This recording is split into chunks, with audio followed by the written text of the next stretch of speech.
All right, Peter King's going to join us here right now. He was scheduled to be our leadoff hitter on the show with all the news. And in our shop, when it's Monday, it's football morning in America. It always means we check out Peter's column. Peter, how are you holding up in all of this? I thought you said something interesting at the very end of your column. It's the off season, and in some ways, it feels like you're working as hard as ever. Well, Mike, what's interesting, if you made it to the end of my column, you deserve combat pay, because that's the longest column I've ever done in an off-season column. How is it possible that this is the off-season? There's just way too much going on. But I think what's going on right now, Mike, is that we're dealing with the draft, not only teams preparing for the draft, but preparing for it in an in a historic way. It's never happened like this before. And preparing for it, obviously, even though in a different way, you've got to be ready to draft in 17 days.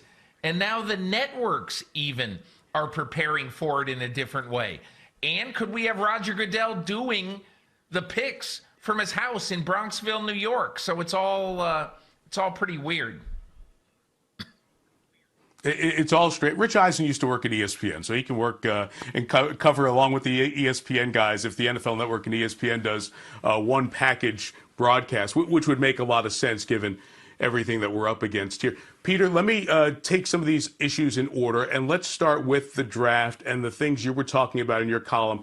The Indianapolis Colts have been really good about pulling up the shades, if you will, and seeing how things work behind the scenes. And they've done this, and they allowed you to do it a little bit, with how they're preparing for the draft spread out around the Indianapolis area and beyond. Take some folks inside if they haven't read the column yet. Well, Mike, basically, I give you an example of how the Colts are doing their business. All of their scouts, all their assistant coaches who need to be together at this time of year, either preparing for the draft on April 23 or preparing for the start of minicamp with a new quarterback, Phillip Rivers, which begins on April 20th. I think those two things are vitally important, and yet they're doing it in a collection of Zoom virtual meetings. And on these webcasts that they do, in essence, you've got one coach in Corinth, Mississippi. You've got one coach in upstate New York. You've got a couple of scouts out in California. Here's Parks Frazier. He's in Corinth, Mississippi. He's the offensive quality control guy. And so here's what is going on, basically.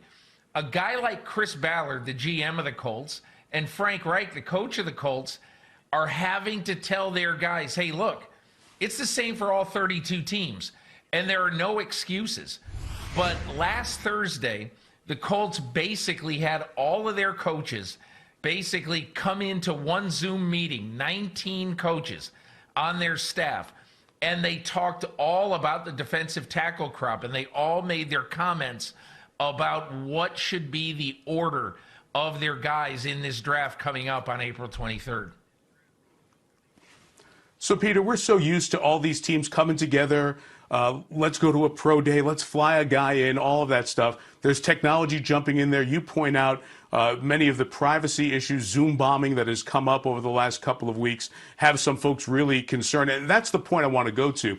We're going to have a virtual draft, whether you can allow 5 or 6 people from a team to be in one place. There's going to have to be equity for all 32 teams. I thought some real concerns were raised about having each team with their own virtual draft room, because how do you know how secure it's going to be? And if somebody might scoop one of your picks and your information, which they hold so close to the vest in a regular draft situation. Well, Mike, Kevin Demoff, the COO of the Rams, who's very technologically savvy, told me last week that he is concerned with some of the encryption on these webcasting services. And so I think the NFL over the next 2 weeks is going to do a lot of investigation into the security of things like Zoom. I think they trust more Microsoft Teams, which obviously Microsoft is a partner, of the National Football League. And I would be surprised. I think you're going to see more and more organizations around the league probably change over to Microsoft Teams, because the encryption on Microsoft Teams, I'm told anyway, is a little bit better. It's a fascinating technology plunge that the league is taking. I encourage you to read Peter's column. We could spend the whole hour discussing all the issues that came up there, including fans in the stands. How do you open new stadiums? If the stands are going to be empty, construction on these stadiums in Las Vegas and in Southern California. But Peter, to one other point that you raised, this is around the time we start getting close to the NFL schedule coming out. Obviously, there are a lot of issues there. And there is the reality, as there is with all of this, that we don't know if we can get 16 games in, a full training camp, what it's going to look like. So would you imagine that the next step of this are laying out contingencies for a shorter regular season when putting together a schedule that'll come out potentially in the next month or so? Mike, when I first heard last week that the NFL was saying essentially, hey, listen, we're not going to put out the schedule until maybe as late as May 9th this year, I thought they were giving themselves time instead of, and look, I know how Howard Katz does this. I've reported heavily on this over the last few years. Howard Katz, right. Mike North, Ani Bose, their entire team, I know how they work. And they're basically going to be done with a workable, usable, good schedule, maybe even now or in the next few days.